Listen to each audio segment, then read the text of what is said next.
সিদ্ধাৰ্থ শৰ্মা আৰু শ্যাম কানু মহন্তক কম যে ঘটনা প্ৰবাহ বহু দূৰলৈ যাব নিদিব।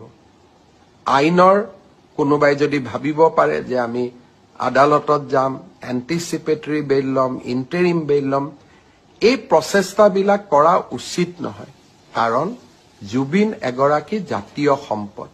জুবিনৰ হত্যাৰ প্ৰতিটো মুহূৰ্তৰ ঘটনা তন্ন তন্ন কৰি ৰাইজৰ আগত আপোনালোকে ক'ব লাগিব। আৰু মই ভাবো এই কাম আপোনালোকে কৰিব। আৰু আপোনালোকক কোনো ক্ষেত্ৰতে আইনৰ বাহিৰত গৈ শাস্তি দিয়া নহয়। আইনে আপোনালোকক দোষী হলে শাস্তি দিব, দোষী নহলে আপোনালোকক নিৰ্দোষী বুলি ক'ব।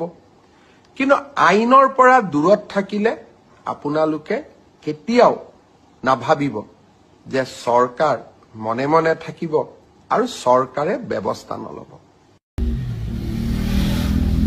মুখ্যমন্ত্ৰী ডাঙৰীয়া, আপোনাক কম, অপৰাধীক ইমান ইজ্জত আপুনি বুলি নকলে কথাই ক'ব নোৱাৰে।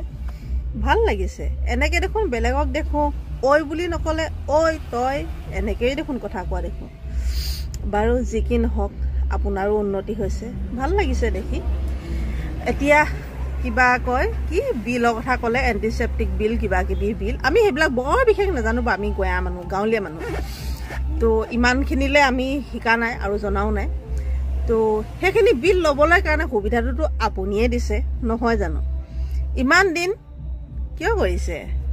যদি সিহঁত অপৰাধী হয় জল্দি কৰক না, কামখিনি জল্দি কৰাব লাগে। তেওঁলোকক কি কৰিছে, কি হৈছে, কি নহৈছে, জেলৰ ভিতৰত ইমান দিনে কি কৰি আছে, তদন্ত জল্দি কৰিব লাগে। জল্দি কৰি মেলি তেওঁলোকক হেৰি কৰি যদি হয় তেতিয়াহ'লে ফাঁচি দিব লাগে জল্দি।